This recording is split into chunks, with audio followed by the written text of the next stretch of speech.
तो आइए स्टूडेंट, स्वागत है आप सभी का विजय स्टडी पॉइंट में। आज हम सभी क्लास 10th हिस्ट्री अध्याय 3 हिंद चीन में राष्ट्रीयवादी आंदोलन के टोटल वीवीआई ऑब्जेक्टिव प्रश्न देखने वाले हैं बच्चों। और यही सब प्रश्न एग्जाम में फंसेगा, ठीक है बच्चों।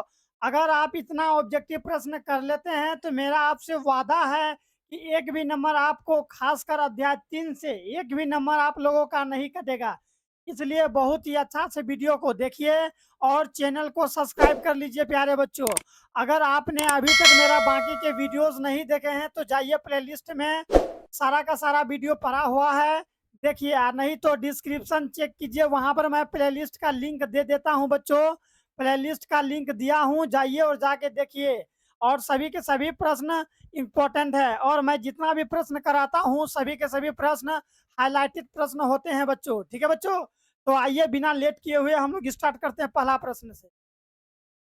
हिंद चीन क्षेत्र में कौन देश आते हैं? बोलिए बच्चों, हिंद चीन क्षेत्र में कौन से देश आते हैं? बोलिए। तो आप लोग याद रखिएगा बच्चों, लाओस, कंबोडिया और वियतनाम, ठीक है बच्चों। लाओस, कंबोडिया और वियतनाम, ये जो दिया गया है बच्चों, लाओस, कंबोडिया और वियतनाम, ये हिंद चीन के अंतर्गत आते हैं बच्चों, ठीक है।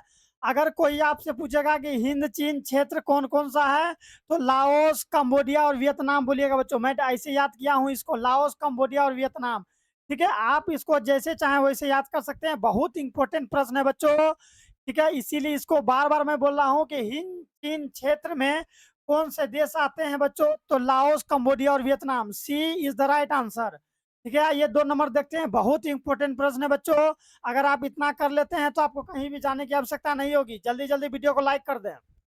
अंकोर का मंदिर कहाँ स्थित है? बोलिए बच्चों, अंकोर का मंदिर कहाँ स्थित है? वियतनाम में, थाईलैंड में, लाओस में या फिर कंबोडिया में? तो आप लोग याद रखिएगा कि अंकोर का मंदिर जो है बच्चों, कंबोडिया में है। अंकोर का मंदिर कहाँ है बच्चों? कंबोडिया में है। बहुत ही बड़ा मंदिर है बच्चों, ठीक है। और आप लोग याद रखिएगा, ये एकमात्र ऐसा मंदिर है जिसमें ब्रह्मा, विष्णु और महेश तीनों का एक साथ पूजा होता है बच्चों, ठीक है बच्चों। ये बहुत ही बड़ा मंदिर है, आप लोग याद रखिएगा, कंबोडिया में पड़ता है, बिल्कुल याद रखिएगा ना। आइए देखते हैं तीसरा नंबर। हिंद चीन पहुंचने वाले प्रथम व्यापारी कौन थे? यानी कि हिंद चीन क्षेत्र यानी कि लाओस, कंबोडिया और वियतनाम में पहुंचने वाले प्रथम व्यापारी कौन थे? बोलिए। तो डच था, फ्रांसीसी था, या फिर कौन था? तो इसका राइट आंसर हो जाएगा बच्चों, पुर्तगाली था। कौन था? पुर्तगाली था। हिंद चीन पहुंचने वाले प्रथम व्यापारी कौन थे बच्चों? पुर्तगाली था। याद रखिए, बहुत इंपॉर्टेंट है ये प्रश्न बच्चों। मैं आपको बता दूं, ये प्रश्न कई बार एग्जाम में पूछ लिया गया है, ठीक है। आइए चौथा नंबर का प्रश्न देखते हैं। हिंद चीन में बसने वाले फ्रांसीसी कहे जाते थे? बोलिए। तो हिंद चीन में बसने वाले फ्रांसीसी कहे जाते थे। फ्रांसीसी, बी शासक वर्ग, सी कोलोन, या डी जनरल? तो आप लोग याद रखिएगा, क्लोन कहे जाते थे बच्चों। क्या कहे जाते थे? क्लोन, ठीक है बच्चों। हिंद चीन में बसने वाले फ्रांसीसी को क्या कहे जाते थे? तो क्लोन कहे जाते थे। बहुत इंपॉर्टेंट प्रश्न है बच्चों, कई बार एग्जाम में पूछ लिया गया बच्चों। अगर अभी तक आपने चैनल को सब्सक्राइब नहीं किया है तो कर लीजिए। मैं आप लोगों को जो है बच्चों, वीवीआई ऑब्जेक्टिव, सब्जेक्टिव, साथ ही साथ मैं आप लोगों को एग्जाम तक साथ देने वाला हूँ। क्वेश्चन बैंक भी मैं आप लोगों को करवाऊंगा। और ये सभी के सभी प्रश्न 2025 के लिए रामबाण है बच्चों, ठीक है। तो चैनल को सब्सक्राइब करके दोस्तों को शेयर कीजिए, वीडियो को लाइक कीजिए और बहुत ही मन लगा के पढ़ाई कीजिए। कहीं पर भी दिक्कत हो रहा है तो डिस्क्रिप्शन में मेरा नंबर दिया गया है, आप हमसे बात कीजिए, ठीक है। अगला प्रश्न है बच्चों 5 नंबर का। नरोत्तम, ठीक है, नरोत्तम सिहानुक कहाँ के शासक थे? बोलिए। तो नरोत्तम सिहानुक कहाँ के शासक शासक थे बच्चों? तो कंबोडिया के थे। कहाँ के थे? कंबोडिया के थे, याद रखिएगा। नेक्स्ट हम लोगों का, the history of the loss of Vietnam किसने लिखा था बच्चों? ये प्रश्न जो है बच्चों 2011 में पूछा गया था, ठीक है। तो इसका राइट आंसर हो जाएगा बच्चों, फान बोई चाऊ। फान बोई चाऊ, देखते हैं नाम, देखिए, फान बोई चाऊ, हो ची मिन, हो ची मिन, क्वांग, ती, देखते हैं पढ़ने में भी नहीं बनता है बच्चों, ती थू, ठीक है। देखिए कैसा कैसा नाम है। और हम लोग का देखिए तो कितना अच्छा नाम है, गीता, सीतारोहन, अजय, विजय, राम, रमेश, सिमरन, कितना इजी इजी नाम है ना बच्चों हम लोगों का। लेकिन ये देखिए ये सब का नाम देखिए तो the history of the loss of Vietnam के जो लेखक है फान बोई चाऊ। देखिए नाम भी कैसा कैसा अजीब है प्यारे बच्चों ना। चलिए आइए आगे देखते हैं, हम लोग का नाम ही अच्छा है। आइए 7 नंबर में देखते हैं। मार्च 1946 ईस्वी में, मार्च 1946 ईस्वी में फ्रांस व वियतनाम के बीच होने वाले समझौता किस नाम से जाना जाता है? बोलिए तो बच्चों किस नाम से जाना जाता है? तो आप लोग याद रखिएगा प्यारे बच्चों, हनोई समझौता के नाम से जाना जाता है बच्चों। कौन समझौता? हनोई समझौता के नाम से जाना जाता है। ठीक है, 2018 और 2022 में यह प्रश्न पूछा गया था। नेक्स्ट है बच्चों 8 नंबर का हम लोगों के बीच कि किस प्रसिद्ध दार्शनिक ने एक अदालत लगाकर अमेरिका को वियतनाम युद्ध के लिए दोषी करार किया? बोलिए बच्चों कौन किया था? तो रसेल ने किया था। कौन किया था बच्चों? रसेल। किस प्रसिद्ध दार्शनिक ने? तो ये रसेल नामक एक दार्शनिक था, तो यही किया था। याद रखिएगा ना, बिल्कुल। जल्दी जल्दी वीडियो को लाइक कर दीजिए। 9 नंबर का प्रश्न देखते हैं बच्चों। हिंद चीन क्षेत्र में अंतिम युद्ध समाप्ति के समय अमेरिका राष्ट्रपति कौन थे? बोलिए बच्चों अमेरिका के राष्ट्रपति कौन थे अंतिम युद्ध के समाप्ति के समय? जल्दी बोलिए। नो का राइट आंसर निक्सन बच्चों। क्या हो जाएगा इसका right answer? Nixon is the right answer. याद रखिएगा ना, बिल्कुल प्यारे बच्चों। आइए आगे देखते हैं। होआ होआ आंदोलन किस प्रकृति का था? बोलिए तो होआ होआ आंदोलन किस प्रकृति का था बच्चों? तो याद रखिएगा ये जो बच्चों क्रांतिकारिक एवं धार्मिक, क्रांतिकारिक एवं धार्मिक। आप लोग को अच्छा से दिख रहा है, देख लीजिए। क्रांतिकारी एवं धार्मिक होगा इसका राइट आंसर। ठीक है बच्चों, देखिए यहाँ हुआ हुआ आंदोलन किस प्रकृति का था बच्चों? तो क्रांतिकारी एवं धार्मिक प्रकृति का था। याद रखिएगा। आइए आगे देखते हैं। जनेवा समझौता कब हुआ था? बोलिए जनेवा समझौता कब हुआ था? बोलिए 1954 में, 1960 में, 1950 में, 1946 में। तो 1954 में हुआ था। कब हुआ था? 1954 में। ठीक है प्यारे बच्चों। उत्तरी एवं दक्षिणी वियतनाम का एकीकरण कब पूर्ण हुआ? बोलिए उत्तरी एवं दक्षिणी वियतनाम का एकीकरण कब पूर्ण हुआ बच्चों? तो आप लोग याद रखिएगा 1975 ईस्वी में पूर्ण हुआ। कब पूर्ण हुआ? 1975 ईस्वी में। नेक्स्ट है बच्चों, अनामी दल के संस्थापक कौन थे? ठीक है बच्चों, एक दल था अनामी दल, इसके संस्थापक कौन थे? तो आप लोग याद रखिएगा इसके संस्थापक थे जोनगु एन आई।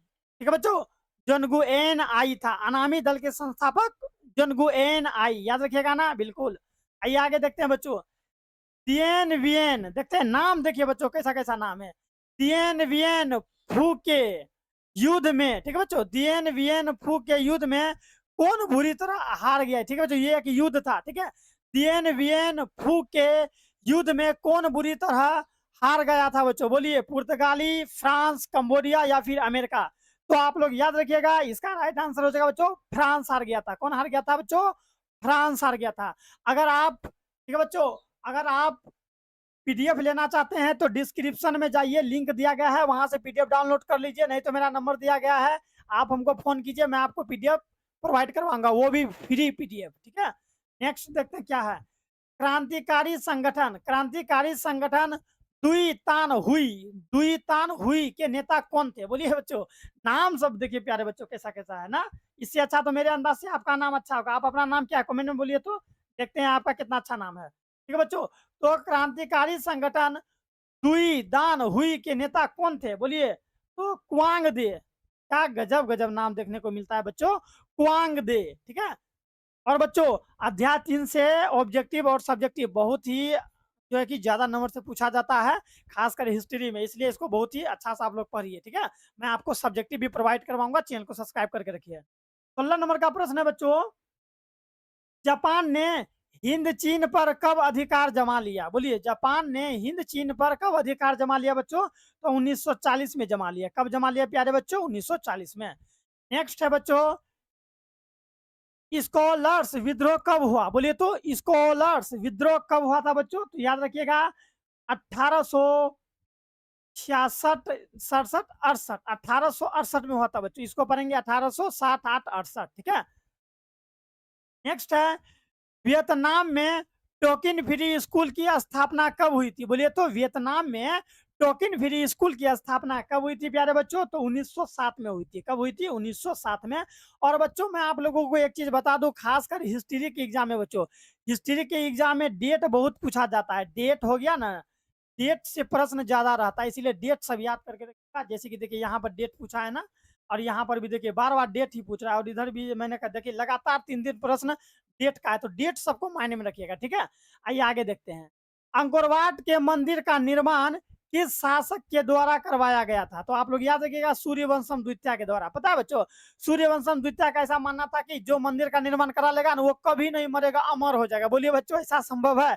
इसलिए ये सूर्यवंशम द्वितीय ने क्या किया, बहुत बड़ा मंदिर अंकुरवाट का जो है कि मंदिर को ये ने निर्माण करवाया। ठीक है बच्चों। आइए क्या सोचा कि अगर हम मंदिर निर्माण निर्माण करवाएंगे तो हम अमर हो जाएंगे, लेकिन ऐसा संभव है? जो पृथ्वी पर जन्म लिया है वो मरेगा ही मरेगा। ठीक है बच्चों, चाहे वो कोई भी इंसान हो। ठीक है, आइए आगे देखते हैं। नेक्स्ट है, कंबोडिया की राजधानी है। बोलिए तो बच्चों, कंबोडिया की राजधानी कहाँ है बच्चों? तो आप लोग याद रखिएगा, ये वाला B is the right answer, यानी कि नोम पेन। देखते नाम देखिए बच्चों, नोम पेन। कंबोडिया की राजधानी नोम पेन था, याद रखिएगा ना, बिल्कुल बच्चों। नेक्स्ट देखिए, अब हम लोगों का खत्म होने वाला है ये बच्चों।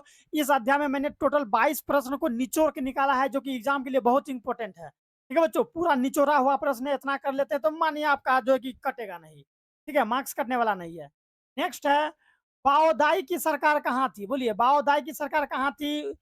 उत्तरी वियतनाम, दक्षिणी वियतनाम, कंबोडिया या फिर हनोई? तो याद रखिएगा 22 का राइट आंसर, सॉरी बच्चों 21 का राइट आंसर क्या हो जाएगा? दक्षिणी वियतनाम में। ठीक है बच्चों, दक्षिणी वियतनाम। आपको मैं बता दूं कि वियतनाम जो था बच्चों, वियतनाम 2 भागों में बटा था, ऊपर वाला उत्तरी वियतनाम, नीचे वाला दक्षिणी वियतनाम। ठीक है, यहीं पर दक्षिणी वियतनाम में क्या हुआ था बच्चों, अमेरिका ने एक दूसरा को भेजा, इसको हटा दिया। ठीक है बच्चों, इसको मैंने कि ये जो है बाओदाई को यहाँ से हटाकर, ठीक है, यहाँ पर ये अपना निरंकुश एक राजा को भेजा, जो कि बहुत ही डेंजर था। और इसके बीच और यहाँ पर जो राजा थी, ठीक है बच्चों, यानी कि उत्तरी वियतनाम के राजा, दोनों के बीच खूब युद्ध चला। दोनों के बीच क्या चला बच्चों? बहुत सारा युद्ध चला। और युद्ध में क्या हुआ बच्चों, ये वाला जो इलाका था, यानी कि बाओदाई को हटाकर जो सरकार बनाया था, इसको हटा दिया गया यहाँ से।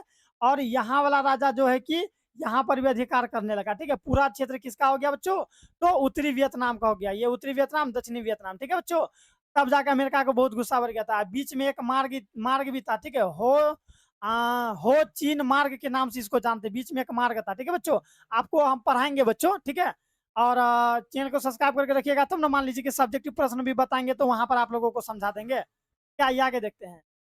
निम्न में इसका राइट आंसर समझ में आ गया, दक्षिणी वियतनाम। अंतिम प्रश्न है कि निम्न में से क्या पोडसडम की घोषणा का उद्देश्य क्या था? निम्न में से क्या पोडसडम की घोषणा का उद्देश्य था? तो आप लोग याद रखिएगा, जापान का आत्मसमर्पण, जापान का आत्मसमर्पण इसका उद्देश्य था। ठीक है बच्चों, तो इस तरह से हम लोग का टोटल ऑब्जेक्टिव होता है समाप्त। एक मिनट आप लोग सुनिए। मैंने टोटल 22 प्रश्न कराया, और 22 प्रश्न में से ही एग्जाम में आप लोगों को फंसेगा। बहुत ही इंपॉर्टेंट और हाईलाइटेड प्रश्न है बच्चों। मैं आप लोगों को जो है कि एग्जाम तक साथ देने वाला हूं बच्चों। कब तक? एग्जाम तक मैं आप लोगों को साथ देने वाला हूं।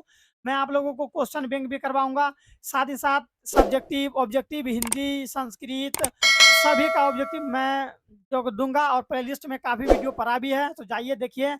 नहीं तो डिस्क्रिप्शन में मेरा लिंक दिया गया है प्लेलिस्ट का, वहां से क्लिक कीजिए। पीडीएफ चाहिए तो भी आप, मेरा नंबर दिया गया है, या पीडीएफ का लिंक भी है तो डाउनलोड कर सकते हैं डिस्क्रिप्शन से। ठीक है बच्चों, मिलते हैं अध्याय 4 में। मन लगा के पढ़िए बच्चों, ठीक है, और नाम रोशन कीजिए अपने माता पिता का।